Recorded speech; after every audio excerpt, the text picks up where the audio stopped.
Welcome to the Sleep Lab. Tonight we're diving into a world of ethical dilemmas and paradoxes. Those tricky, thought-provoking questions with no easy answers. These are the kinds of puzzles that philosophers have wrestled with for centuries, where right and wrong blur into shades of grey. Let your mind wander as we explore these deep ethical questions, not to find the perfect answer, but to gently drift into a state of peaceful contemplation and eventually sleep. Now, get comfortable, relax, and let's begin. The trolley problem. Is it ethical to sacrifice one to save many? Imagine this. A trolley is hurtling down the tracks, completely out of control. Up ahead, 5 people are tied down, unable to move. If nothing changes, the trolley will hit them, and they will almost certainly die. But there is a switch, one simple lever you could pull. If you do, the trolley will shift onto another track. There's just one problem.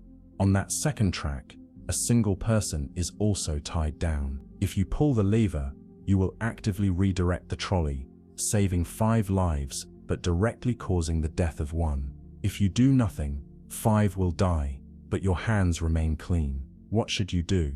It's a question that has puzzled philosophers, ethicists, and everyday people for decades. There's no easy answer, because no matter what, someone dies. If you pull the lever, you are making a choice that leads to someone's death. But if you do nothing, isn't that also a choice? The weight of inaction can be just as heavy as action. Some argue that pulling the lever is the right decision. 5 lives are more valuable than 1, purely by the numbers. This reasoning follows utilitarianism, a philosophy that suggests the most ethical action is the one that maximizes overall happiness and well-being. By pulling the lever, you save the most lives possible, minimizing harm. It's a simple equation, 5 lives over 1. But others argue that numbers aren't everything. They follow a different school of thought, called deontology, which suggests that morality isn't just about consequences, it's about the principles behind our actions. If you pull the lever, you are deliberately causing someone's death. Is that really moral? Some believe that killing is wrong, no matter the justification. Even if 5 lives are saved, you would have taken an innocent life with your own hands. And then there's the unsettling thought. What if you knew the one person on the tracks? What if it was your friend, your sibling, or someone you deeply love? Does that change the equation? Suddenly, the numbers might feel less important. The emotional weight shifts, and the choice becomes even more difficult. Let's add another twist. Imagine that instead of a switch, you are standing on a footbridge above the tracks. Beside you is a very large man. If you push him off the bridge, he will fall onto the tracks, stopping the trolley before it reaches the 5 people. He will die, but the 5 others will be saved. The logic seems the same, but does it feel different? Many people hesitate in this version. Physically pushing someone feels far more direct than pulling a lever. It feels more like murder, even though the end result is identical, sacrificing 1 to save 5. Why does it feel different? Is it because you're using your own hands rather than a machine? Does distance from the act itself make it easier to justify? The trolley problem isn't just about trolleys or hypothetical choices. It reflects real-world ethical dilemmas. Doctors face these decisions when allocating limited resources: who gets an organ transplant and who doesn't. Military leaders make these choices in warfare. Should one village be sacrificed to save a city? Policymakers wrestle with them in economics, healthcare, and social justice, whose needs should be prioritized. The problem forces us to ask, is there ever a right answer, or are we simply choosing the least wrong one? Some people say the best approach is to consider intent. If your goal is to save lives rather than harm, then pulling the lever is justified. But intent is tricky. If we allow killing in one scenario for the greater good, where does it stop? Does it mean we could justify sacrificing individuals whenever the majority benefits? Consider an extreme case. Imagine a surgeon who has 5 patients, each in desperate need of an organ transplant. One needs a heart, another a liver, another a kidney. If they don't receive these organs soon, they will die. But there's a perfectly healthy person sitting in the waiting room.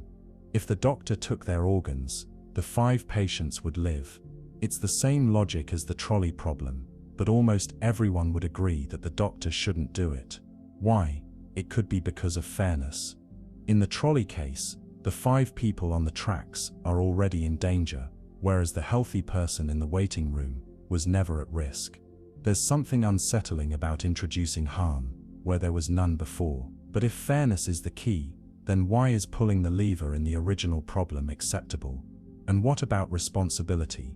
If you do nothing, 5 people die, but is that really your fault? You weren't the one who set the trolley in motion, but if you pull the lever, you are directly causing the death of an innocent person. Would you rather be responsible for a single death, or feel powerless as 5 people perish?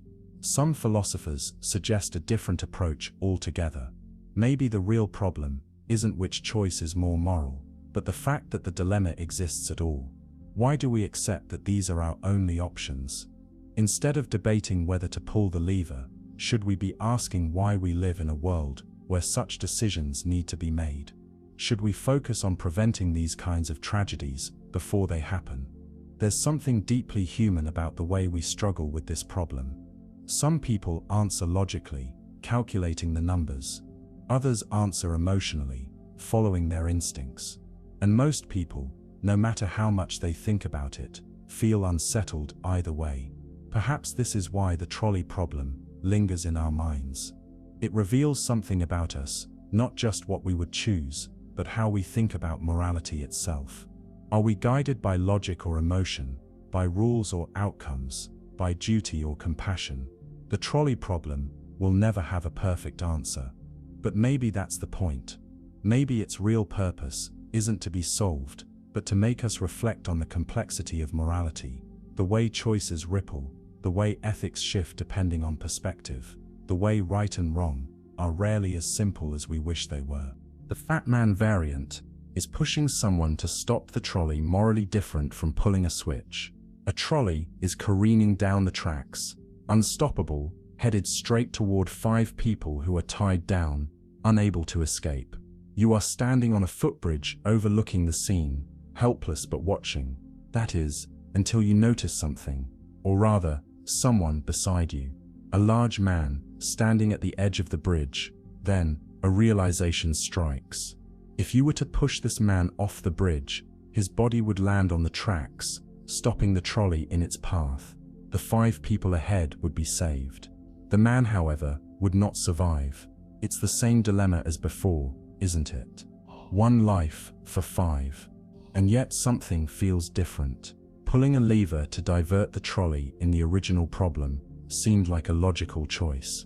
But this, physically pushing someone to their death with your own hands, that's something else entirely. But why? Why does this choice feel so much harder? The result is exactly the same. 1 life lost, 5 lives saved. Yet, the action itself seems to shift the moral weight in ways that are difficult to put into words. Some people believe the difference lies in directness. When you pull a lever, you're making a choice, but there's distance between you and the harm it causes.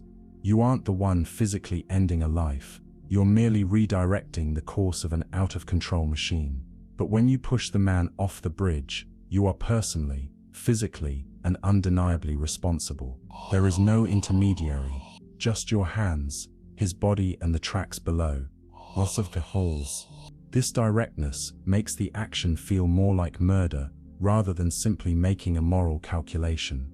The idea of physically pushing someone to their death stirs something deep inside us, an instinctual recoil, as if some part of our nature recognizes an invisible boundary we are not meant to cross. But what if that reaction is just an illusion, a trick of our emotions? From a purely utilitarian perspective, one that values the greatest good for the greatest number, the 2 scenarios are identical. 1 person dies, 5 people live. The numbers don't change just because the method does. If we are willing to pull the lever, shouldn't we also be willing to push the man? Yet, for many people, they wouldn't. The push feels too personal, too deliberate, as if taking an innocent life in this way is worse than allowing 5 others to perish. A deontologist, someone who believes morality is based on rules and duties rather than consequences, would say that certain actions are simply wrong, no matter the outcome. Killing an innocent person is one of them. It doesn't matter how many lives are saved if the method itself is immoral. But here's the twist. Imagine instead that the man volunteers. He looks at you, sees the trolley, sees the people on the tracks, and decides that he will sacrifice himself. He climbs onto the ledge and jumps. The trolley stops. The 5 are saved, and you never had to make the decision yourself. Does that change the morality of the outcome? If the moral difference is in who makes the decision, then maybe our hesitation is about controls. We struggle with the idea of playing the role of executioner, of deciding who lives and who dies. But if the sacrifice is voluntary, suddenly the ethical dilemma fades. It's no longer a question of murder, it becomes an act of heroism. But now, let's change the scenario again. What if the man was unconscious? What if he was leaning too close to the edge and simply lost his balance at the perfect moment? You didn't push him, but the result was exactly the same. He fell, the trolley stopped, 5 were saved. Would that be a morally neutral event? And if so, does that mean that our moral instincts are not based purely on consequences, but on the perceived intent behind an action? If the man falls on his own, we call it an accident. If he jumps, we call it a sacrifice. If we push him, we call it murder. And yet, in every case, the end result is the same. These distinctions shape our moral world in ways we don't always notice. It's why people feel differently about death caused by negligence versus death caused by malice. It's why there are different legal categories for manslaughter and premeditated murder. It's why we feel that making a choice that leads to death is sometimes worse than letting fate take its course. And yet, if we look at it logically, are we just tricking ourselves? Is morality truly about rules, or is it simply about avoiding guilt? If we know that 5 lives can be saved at the cost of 1, should we hesitate? Philosophers have wrestled with this dilemma for centuries, and there's still no universal answer. Some argue that morality is built on duty, on following ethical rules that should not be broken, no matter the situation. Others argue that morality is built on outcomes, and the right choice is always the one that minimizes suffering. But deep down, there is something in us that recoils at the idea of physically taking a life. Something that makes the push feel different from the lever. Maybe it's instinct, maybe it's social conditioning, or maybe, just maybe, it's something deeper, some part of our nature that tells us that not all choices can be reduced to simple math. The lifeboat dilemma: who should be sacrificed when survival is limited? The ship is sinking.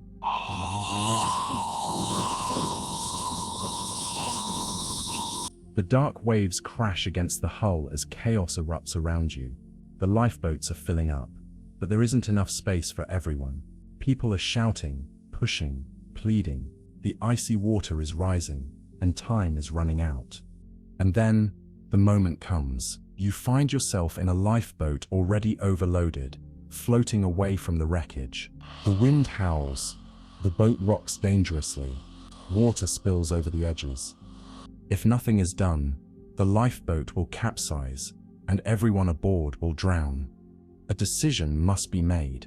Someone must go overboard, but who? It is a choice that no one should have to make, and yet, throughout history, it has been made. The lifeboat dilemma is not just a thought experiment, it is a brutal reality of survival. In moments where resources are scarce and survival is not guaranteed, morality becomes blurred. Some might argue for the utilitarian approach, choosing the sacrifice that maximizes survival for the greatest number of people, the weakest, the sickest, the ones least likely to survive long term. Perhaps they should be the first to go. It is a cold, calculating decision, but it ensures that the most life is preserved. But is that truly ethical? Can we really look someone in the eyes and declare their life less valuable than another's? The deontological perspective would reject this entirely. A moral principle that allows some lives to be considered expendable sets a dangerous precedent. Every person has an inherent dignity, a right to live, and no one has the authority to decide otherwise. Yet the boat continues to sink lower into the water.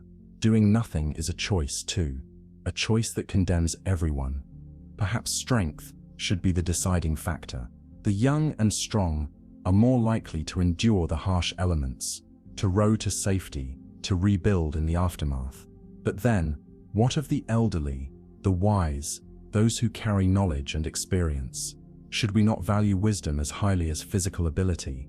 Or maybe the decision should be random, a lottery, a fair and impartial drawing, where fate decides who lives and who dies. No logic, no bias, just chance. But would that really feel fair? If a child was chosen over a healthy adult, or a doctor over someone with no skills to aid survival, would that be just? And what if someone volunteers? What if in the silence a voice speaks up? An older passenger, or a person who cannot swim, or someone who simply cannot bear the weight of survival? Would we honor their sacrifice, or would we try to stop them, insisting that no life is worth less than another? But here's a darker thought. What if no one volunteers?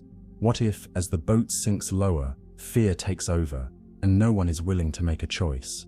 Would someone be forced out? Would panic turn into violence, as survival instincts overtake morality? The Lifeboat Dilemma does not just test our ethics, it tests our humanity. It forces us to confront the uncomfortable truth that in moments of desperation, even the best of us may be capable of cruelty. And then, there is another layer to the problem. What happens after the choice is made? If someone is sacrificed for the survival of the group, how do the survivors live with that choice? Does guilt settle in like an invisible weight, pressing down on them for the rest of their lives? Does the memory of that decision follow them, haunting their dreams, echoing in the silence? Or does time dull the edges of morality, allowing justification to take its place? We had no choice, they might say. It was necessary. And yet, deep down, does the shadow of that moment ever truly fade? History is filled with real-life versions of the Lifeboat Dilemma. Survivors of shipwrecks, starving travelers lost in the wilderness, soldiers stranded behind enemy lines. The choices made in these moments are never clean, never easy, and the people who make them are never quite the same afterward. But let's step back. What if there was another way? What if, instead of choosing who must die, the group focused on finding a way for all to live? Maybe there is something in the boat that can be used to keep it afloat a little longer. Maybe the group can take turns in the water, giving everyone a chance to survive. Maybe, just maybe, there is a way out that no one has yet considered. The Lifeboat Dilemma is, at its core, a question of hope versus despair. Do we accept the inevitability of sacrifice, or do we fight to defy it? The transplant surgeon problem. Should a doctor sacrifice one healthy person to save 5 dying patients? Imagine a hospital, quiet and sterile, the rhythmic beeping of monitors filling the air. In one ward, 5 patients lie in their beds, each suffering from organ failure. One needs a heart, another a liver, 2 require kidneys, the last, a set of lungs. Their conditions are dire. Without immediate transplants, they will not survive. Now, in another part of the hospital, a perfectly healthy person waits for a routine checkup. They have no idea that in this moment, a doctor is faced with an impossible choice. Because if this one person were to disappear, if their organs were redistributed, the 5 dying patients could all be saved. A simple equation, isn't it? 1 life for 5. The numbers make it seem logical, but does logic make it right? A utilitarian might argue that saving the greatest number of lives is the ethical choice. 5 families reunited instead of 5 funerals, 5 futures saved instead of 1 lost. The scales tip in favor of the greater good. But at what cost, if we accept this reasoning? Does it mean any healthy person who walks into a hospital could be seen as a potential resource rather than an individual with their own right to live? A deontologist would see things differently. They would argue that people are not tools to be used. No matter how noble the goal, a doctor's duty is to heal, not to harm. Killing one innocent person to save others violates the very foundation of medical ethics. If we allow this, then we have shattered the principle that human lives are not for trade. And yet, isn't the idea of sacrificing one for five already accepted in other scenarios? In war, soldiers are sent on missions where some will not return, but many will be saved. In disasters, rescuers make split-second decisions about who to help first, knowing that others might not make it. Even in the trolley problem, many would pull the lever, sending a train toward one person instead of five. So why does the transplant case feel so different? Perhaps it's because of intent. The 5 patients did not end up in this situation because of anything the healthy person did. They were not tied to the tracks, like in the trolley problem. They were not already in danger, waiting for a choice to be made. The doctor, in this case, would be actively creating harm, rather than merely choosing how to distribute an already existing danger. And that difference between allowing death and causing death seems to hold immense moral weight. It's the reason we feel a distinction between letting nature take its course and intervening in a way that deliberately harms an innocent person. But what if the healthy person was not truly random? What if they were a criminal, someone sentenced to death? Would the equation change? Does the morality of sacrifice shift when the person involved has already been deemed unworthy of life by society's laws? Or does that open yet another dangerous door, one where human worth is determined not by life itself, but by societal judgment? And then, what if the healthy person volunteers? What if they look at the 5 dying patients, understand what is at stake, and willingly offer themselves? Does their sacrifice become a noble act, rather than a moral crime? If the person consents, does that make it ethical? And if so, does it suggest that morality is tied not to action alone, but to the intention behind it? Consider a different scenario. Instead of 5 patients, what if there were 1,000, 1,000,000? Would there be a number so high that the sacrifice of a single individual could be justified without hesitation? If the fate of an entire city rested on the life of one person, would we make that choice without question? Or would the unease remain, whispering that even 1,000,000 lives do not erase the injustice of taking one? What if, instead, there were no faces, no individuals, only numbers on a screen? Would the cold detachment of statistics make the decision easier? History has shown that when people are reduced to figures, morality becomes more flexible. When numbers replace names, when logic replaces empathy, the line between necessity and cruelty blurs. Yet, medicine is not meant to be cruel. Doctors swear an oath to do no harm. But in a world where harm sometimes leads to healing, how rigid can that promise truly be? If a doctor refuses to sacrifice one for 5, are they allowing suffering to persist when they have the power to stop it? If they choose to act, are they betraying the very purpose of their profession? And what of the families left behind? The 5 patients saved would rejoice, but the loved ones of the sacrificed individual would grieve. To them, the loss would not be justified by the greater good.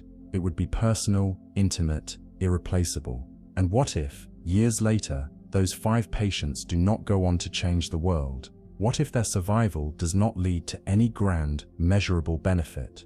Would that make the sacrifice meaningless? Or does morality lie not in outcomes but in principles? If we cross a line once, does it become easier to cross again? If a doctor can take 1 life for 5 today, could they justify taking 1 life for 3 tomorrow, 1 life for 2? Where does the reasoning end? The Omelas Paradox: can societal happiness be justified if it depends on one person's suffering?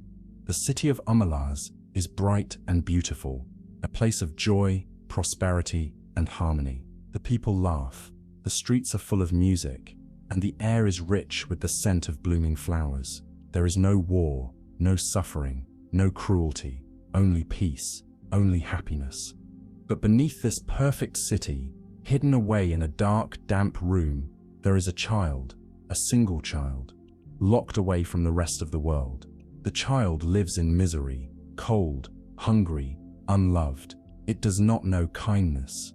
It does not know comfort. And yet, the people of Omelas know it is there. They know that their paradise exists because of this suffering. This is the Omelas Paradox, the question of whether a perfect society can be justified if its foundation is built upon the torment of a single innocent soul. Some might say yes. After all, the happiness of an entire city outweighs the suffering of just one person. It is a small price to pay for a world without war, without disease, without despair. If one must suffer so that thousands can thrive, is that not an acceptable trade?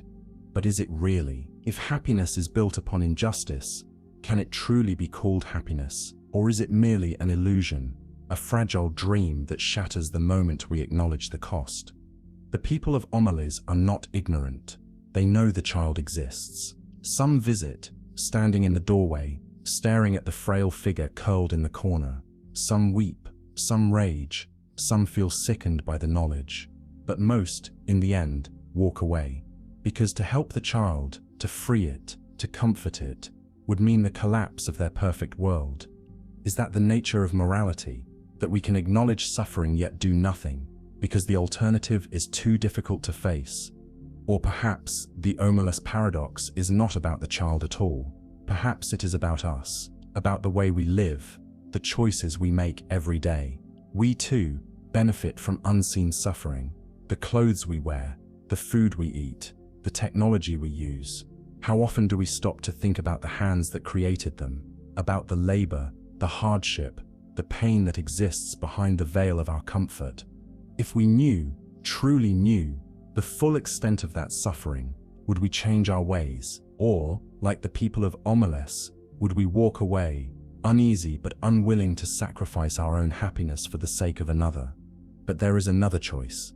Not everyone in Omelas accepts this bargain. Some do not walk away in silence. Some leave. They turn their backs on the city, walking into the unknown, rejecting a happiness built upon suffering. They do not know what lies beyond, but they go anyway. And so, another question emerges. Is it better to stay and accept an imperfect world, or to leave in search of something better, even if you never find it? Some say that suffering is inevitable, that the Omelas Paradox is nothing more than a reflection of reality, that for any society to thrive, sacrifices must be made. But others argue that this is a dangerous belief, one that allows injustice to persist under the guise of necessity. What if the people of Omelas refused to accept this system? What if they demanded another way? Could they rebuild their world without the suffering of the child? Or would they find that their paradise was never real to begin with? The experience machine. Would you plug into a simulated life of perfect happiness? Imagine a chair, sleek, comfortable, waiting. Wires extend from it, delicate as threads of a spider's web, reaching toward a glowing screen. This is the experience machine, a device that can give you the perfect life, not just a good life, not just a happy life, but a life where every moment is filled with joy, pleasure, and fulfillment. Once you plug in, you will forget the real world. The machine will create experiences so vivid, so seamless, that they will feel just as real as the life you live now. You will believe you are accomplishing great things, that you are loved, that every day is exactly as you wish it to be. There will be no suffering, no disappointment, no uncertainty, only happiness, only perfection. But here's the question: would you choose to plug in? Some would say yes, without hesitation. After all, isn't happiness the ultimate goal? If we spend our lives searching for meaning, for pleasure, for fulfillment, why wouldn't we accept a world where those things are guaranteed? Why struggle when we could simply be happy? And yet, something about the machine feels unsettling. The moment you step inside, reality is gone. The people you love, are they truly there, or just simulations? The successes you achieve, are they real, or just carefully programmed illusions? If you do not know the difference, does it matter? For some, it does. They would refuse the machine, even knowing it could give them everything they ever wanted, because happiness without reality feels empty. Because the value of joy comes not just from experiencing it, but from knowing it is real, from earning it, from facing hardship and overcoming it. But then again, isn't life already a kind of simulation? We experience the world through our senses, through electrical signals in our brains. Our emotions, our perceptions, are they any different from those the machine could create? If we cannot tell the difference between simulated happiness and real happiness, isn't that proof that there is no difference? Yet, stepping into the machine means surrendering control. It is a cage made of comfort. You do not get to shape your life. The machine shapes it for you. Would you trust an artificial world to give you true fulfillment? Or would you begin to wonder, somewhere in the deepest part of your mind, if you had given up something precious in exchange for an illusion? And what about the real world, the people left behind? If everyone plugged in, would society still exist? Would there be anyone left to build, to create, to explore? If the machine offers a perfect world, but only within its confines, what happens to the world outside? Does it crumble, forgotten? But maybe that doesn't matter. Maybe the real world is filled with too much pain, too much suffering. Maybe the machine is not an escape, but a solution, a way to ensure that no one is ever unhappy again. Maybe reality is overrated. Or maybe happiness is only meaningful because it is not constant. Maybe we need struggle, need sadness, need contrast to appreciate the good moments when they come. Maybe a life without difficulty is not life at all. And what if something goes wrong? What if the machine breaks and the illusion is shattered? What if you wake up one day and realize you have been living in a dream while the real world has moved on without you? Could you ever truly return? Could you ever feel real again? Or, worse, what if you never wake up? What if you live out your days in blissful ignorance, never questioning, never knowing, never feeling the weight of reality? Would that be peace or imprisonment? Perhaps the experience machine is not just a question of happiness, but of identity. Who are we, if not the sum of our experiences? And if those experiences are artificially constructed, do we still remain ourselves, or do we become something else? Something manufactured, something designed. Some would plug in without regret. Some would refuse without hesitation. But most would stand before the machine, hesitating, feeling the weight of the choice press against them like an unseen force. Because the decision is not just about happiness, it is about what it means to live. The Heinz dilemma: should a man steal medicine to save his dying wife if he can't afford it? Imagine a man named Heinz standing outside a small pharmacy as the cold wind presses against his skin. Inside that building, behind a locked glass case, sits the only thing that can save his wife's life. A medicine, carefully formulated, precisely engineered, capable of stopping the illness that has taken hold of her frail body. He has tried everything. He has pleaded with the pharmacist, explained the desperate situation, offered everything he owns. But the pharmacist refuses. The drug is expensive, and rules are rules. If Heinz cannot pay, he cannot have it. And so, he stands there, staring through the window, his breath forming small clouds in the air. His wife is dying. The medicine is there. The door is locked, and the question looms in his mind, like a storm cloud rolling in from the horizon. Should he steal it? It is a simple question, but its implications spiral outward in all directions, rippling across the surface of morality. On one side, there is the law. Stealing is wrong. This is something Heinz has known all his life, something that has been ingrained in him since childhood.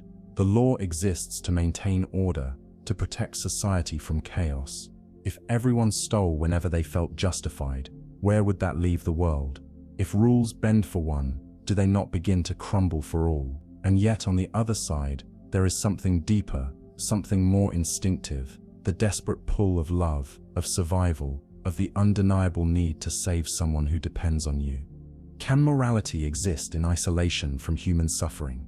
The law is clear, but what about justice? Heinz does not steal for greed, nor out of malice. He does not take the medicine to harm others, only to preserve the life of the woman he loves. If morality is meant to serve the good of humanity, then can a rule be truly just if it demands that an innocent person must die simply because they are poor? Does the right to profit outweigh the right to life? But what if we flip the perspective? What if the pharmacist is not a villain, but simply another person bound by a system larger than himself. Perhaps he does not own the medicine outright, but is only following corporate regulations, unable to change the price even if he wishes to. If he steals, does that not make the pharmacist a victim as well? If society operates on structure, if businesses must function to sustain progress, then does it not make sense that life-saving medicines must be priced according to value? If Heinz takes the drug without paying, does it not disrupt the delicate fabric of a world that depends on laws to function? And yet, how can one look into the eyes of a dying person and tell them they must accept their fate simply because the rules say so? If the world is reduced to numbers and contracts, where does human compassion fit into the equation? If a law is followed blindly, without consideration for the suffering it causes, does it remain a law worth obeying? Or does morality demand that we sometimes step outside the boundaries of legality to uphold something greater? The dilemma tightens its grip. Does morality come from principles or from consequences? If Heinz steals the drug, he breaks the law. That is fact. But if he does nothing, his wife dies. That is also fact. Which outcome holds more weight? Do we define what is right based on adherence to rules, or based on the impact of our choices? And what of Heinz himself?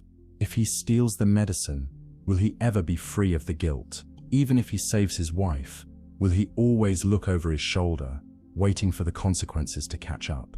Will he wonder if his act of love has branded him as a criminal, forever marked by the choice he made in desperation? Or will he find peace in the knowledge that, despite what the world may think, he did what he believed was right? Perhaps morality is not a rigid structure, but a shifting landscape, one where each person must navigate based on their own values, their own beliefs about what it means to be good. Perhaps the Heinz dilemma does not have a single answer, but many, each shaped by perspective, by emotion, by the unique lens through which a person views the world. The babysitter's secret. If you discover a friend is being unfaithful, should you tell their partner? You sit in the dim glow of a quiet living room, the rhythmic ticking of the clock, the only sound filling the space. To the child you are watching has long since fallen asleep, curled up beneath a soft blanket, their peaceful breathing rising and falling in a gentle rhythm.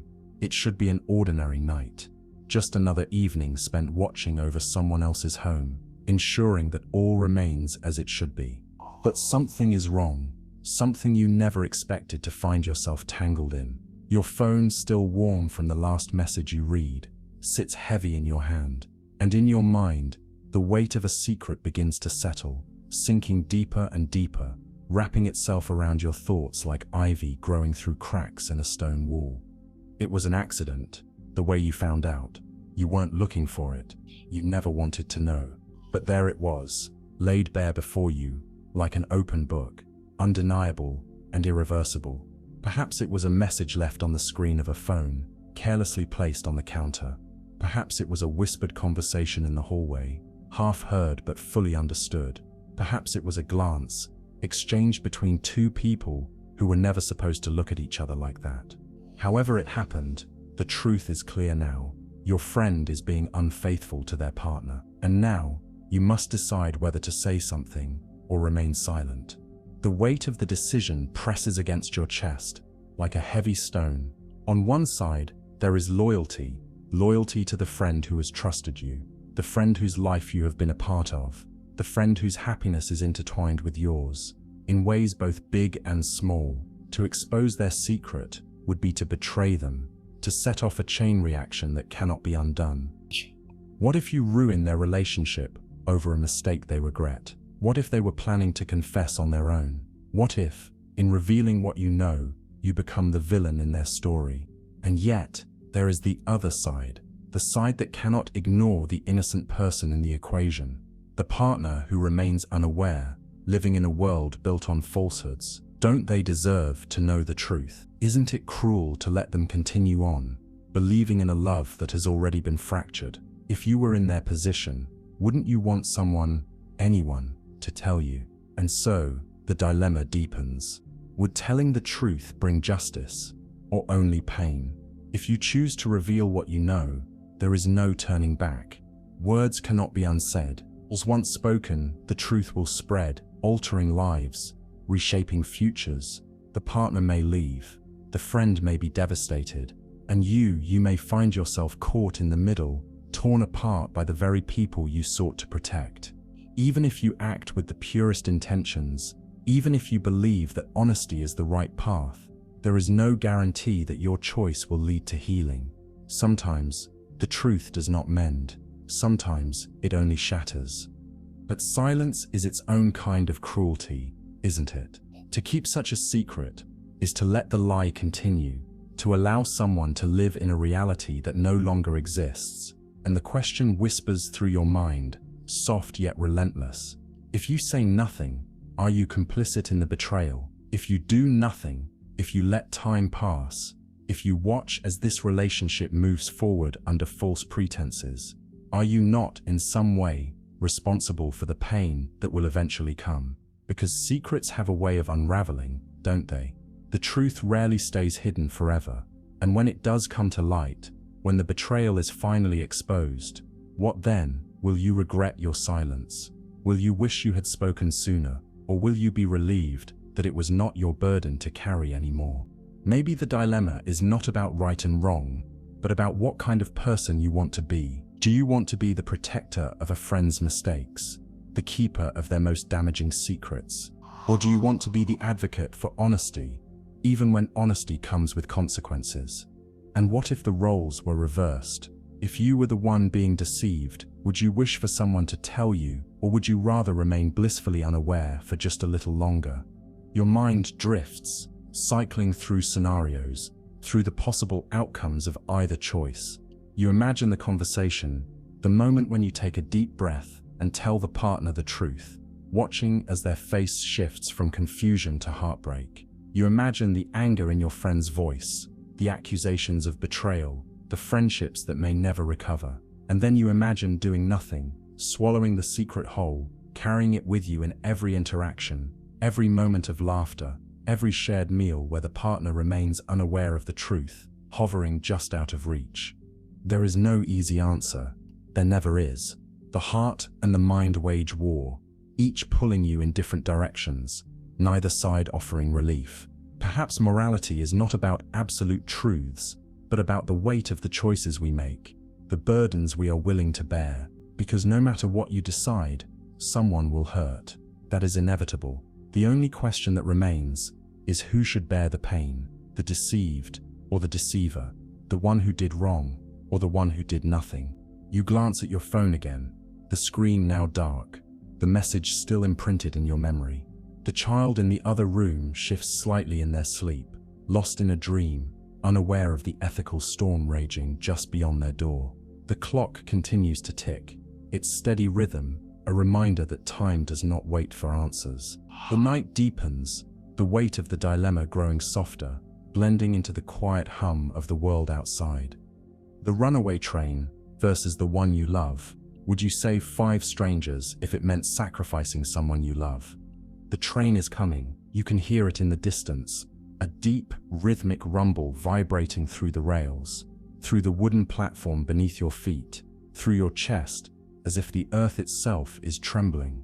The air is thick with the scent of metal and oil, the smell of motion, of something unstoppable. You stand there, alone, looking down at a single lever. It is small, unassuming, just a handle on a track switch, but in this moment, it holds a weight greater than the world. You hold a weight greater than the world, and time is running out. Ahead of you, the tracks split into 2 paths. Down one track, 5 strangers are trapped, their bodies pressed against the cold steel, their eyes wide with fear. They cannot move, cannot free themselves, cannot stop what is coming. Down the other track, someone you love, someone whose face is carved into your heart, whose voice is stitched into your memories, whose presence has shaped the very foundation of who you are. They too are trapped, helpless, waiting, unaware that their fate now rests in your hands. The train is moving faster. All the metal shrieks against the rails, sparks flying as steel grinds against steel.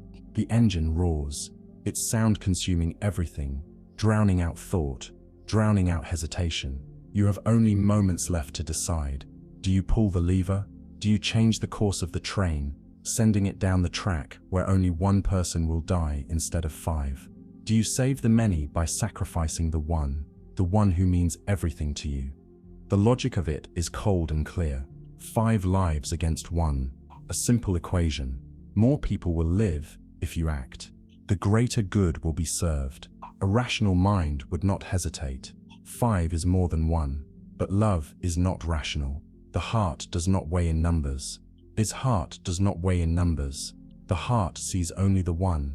Their face, their laughter, their warmth, the millions of moments shared between you. Each one an entire universe in itself. How can you trade a universe for 5 strangers whose names you do not know?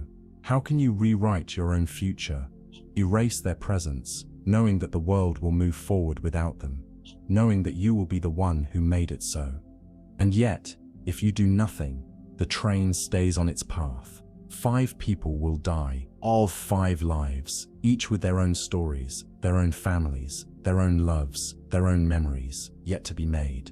Their absence will ripple outward, touching people you will never meet, changing futures you will never see. They are not just numbers, they are not just statistics, they are people just as real as the one you love, just as full of life, just as undeserving of an end they did not choose. If you could save them, if you could make that choice, doesn't morality demand that you do it?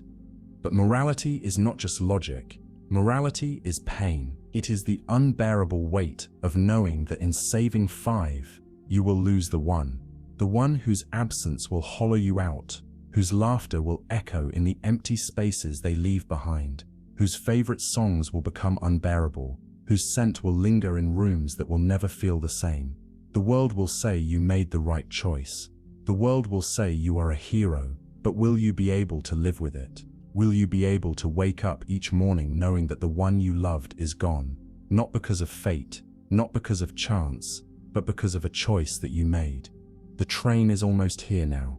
The ground trembles beneath you. The wind rushes past, heavy with the force of something that cannot be undone. Your fingers tighten around the lever. Do you pull it? And what if the roles were reversed? Ooh, what if you were the one on the tracks, looking up at the person you love, waiting for them to decide? What would you want them to do? Would you beg them to save you, to defy logic, to choose love over numbers? Or would you tell them to let you go, to do what is right, to save the many, even if it means losing the one? Would your love be enough to make you sacrifice yourself? Or would the fear of the end, the fear of losing everything, make you beg them to let the others die instead? The moment stretches, impossibly long, impossibly short. The train is upon you. The whistle screams, shattering the air. The rails burn with friction, and still you hesitate, because there is no right choice. There is only loss. There is only the unbearable weight of knowing that, either way, something will break. The soldier's choice. Should a soldier disobey an unjust order, even at the cost of their own life or career? The weight of the uniform is more than just fabric and buttons, more than just insignias and medals. It carries history, duty, and an unspoken promise to obey, to serve, to follow orders without hesitation. A soldier is trained to act without question, to trust in the chain of command, to believe that those giving the orders know better, see further, understand the greater picture. But what happens when the order is wrong? What happens when obedience becomes a betrayal of everything a soldier believes in? The battlefield is a place of chaos, where time moves strangely, too fast in moments of danger, too slow in the quiet before decisions are made.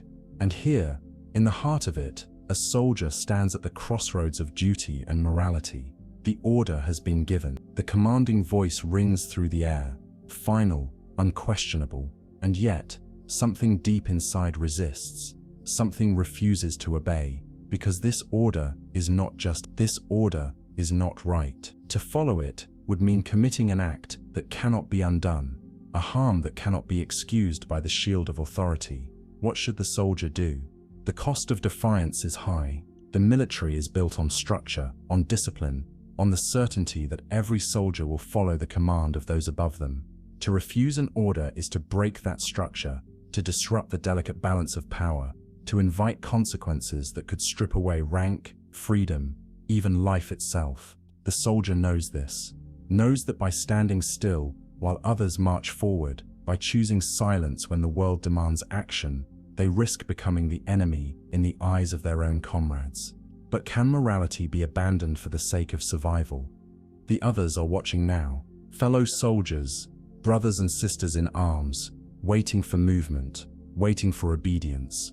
They trust the leadership, trust the order, trust that they are on the right side of history. To disobey now is not just an act of defiance against authority, it is an act of defiance against them, against everything they believe in, against everything they were trained to be. How does one stand alone when the weight of an entire system presses against them? And yet morality whispers like a distant wind, soft but unyielding.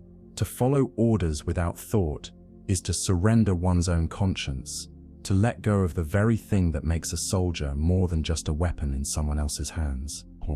But what if refusing this command means becoming an outcast? What if it means losing everything? Can a soldier live with the burden of knowing they obeyed, knowing they allowed something unforgivable to happen? Or is it the burden of defiance that will haunt them, the knowledge that by resisting, they may have doomed themselves? History is filled with stories of those who obeyed without question, and the horrors that followed. Atrocities committed not by monsters, but by men and women who believed they were simply doing their duty. The excuse of obedience echoes through time, just as the regret of those who later realized the price of their compliance. I was just following orders, they say. But does that absolve them? Does duty erase responsibility? The battlefield is silent now.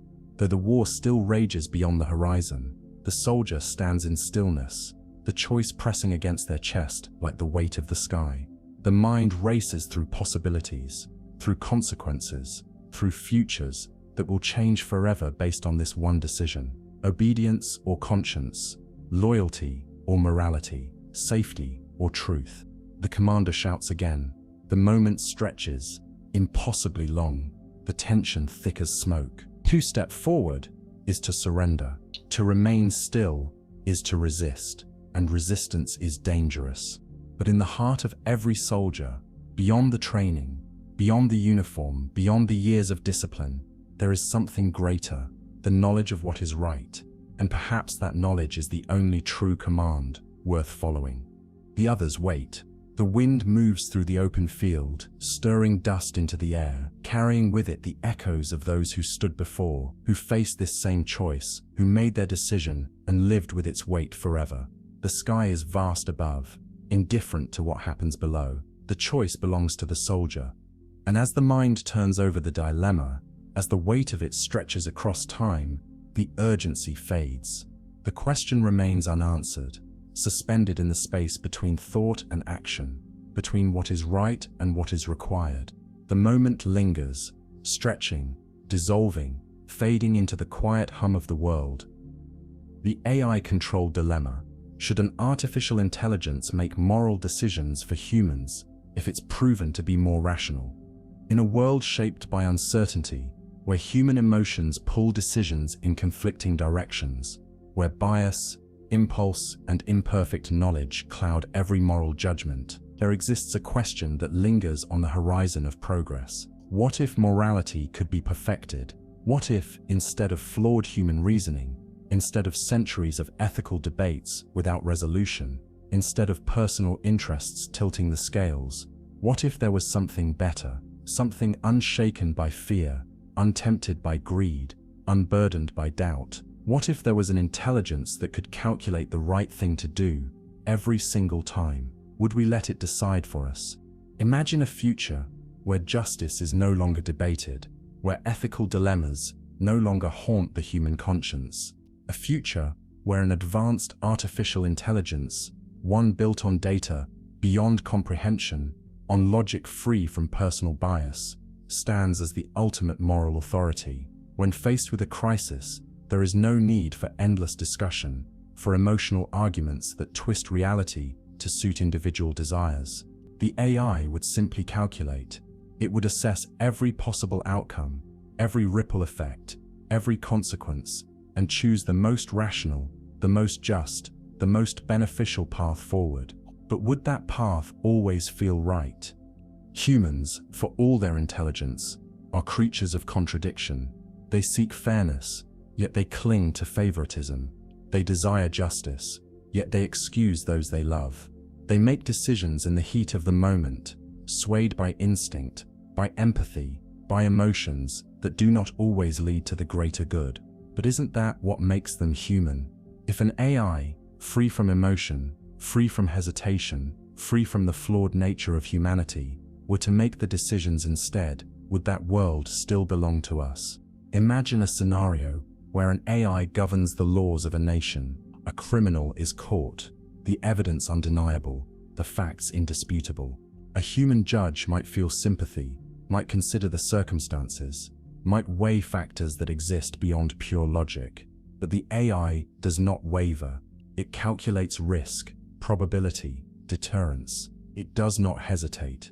It does not forgive. It enforces the most rational outcome every time. And yet, something in that certainty is unsettling, because morality has never been just about logic. It has been about nuance, about understanding, about the shades of gray between right and wrong. Or consider a world where the AI controls life or death situations. Hospital is running out of resources, and the AI is tasked with deciding who receives treatment. It does not consider personal stories.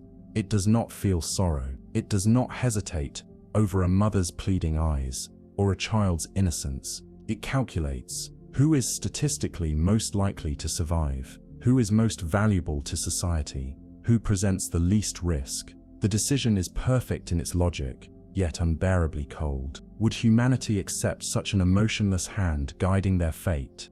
Perhaps the real fear is not that the AI would make mistakes, but that it wouldn't, that it would always choose the most optimal solution, even when humans struggle to accept it.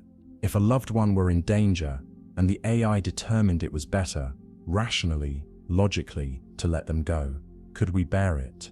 Could we watch as morality became numbers on a screen, as ethics became equations, as compassion became something irrelevant to the outcome?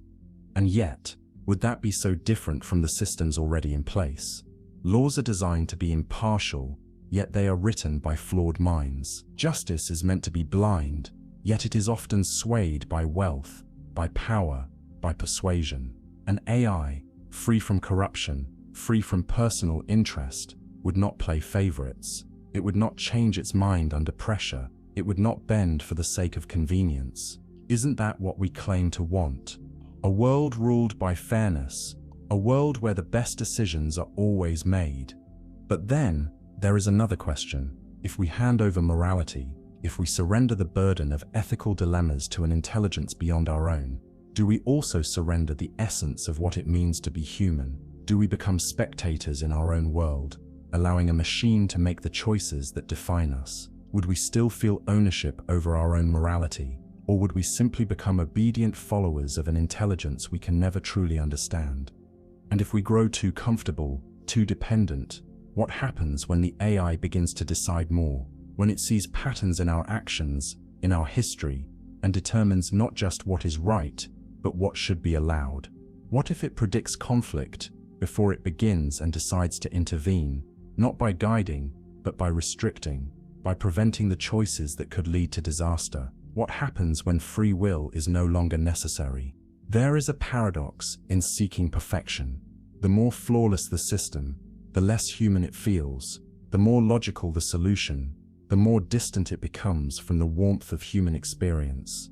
An AI could eliminate suffering with calculated efficiency. It could remove crime by predicting and preventing it before it happens. It could optimize every aspect of society until there was no waste, no error, no inefficiency. But would we still recognize ourselves in that world? And then, the deepest question of all, if we created an intelligence so advanced, so rational, so undeniably superior in ethical reasoning, should we even have the right to question it? If it is truly better at making moral choices, wouldn't it be irrational for humans to resist? Wouldn't it be selfish to demand control when control only leads to imperfection? Or is there something in us, something beyond reason, that must not be surrendered? The thought lingers, stretching out into the quiet. The mind turns it over, examining it from every angle, but the answer remains elusive because there is no clear answer, no definitive conclusion, only a choice. A choice that humanity may one day have to make, but that choice does not have to be made now. Not here, not in this moment. The question remains, suspended in thought, drifting, weightless. The urgency fades. The mind slows. The paradox unwinds, stretching into softness, into silence. The question will still be there in the morning. But for now, there is only stillness. The thoughts grow fainter, dissolving into the quiet. The edges blur. The weight lifts. And in that quiet, sleep comes,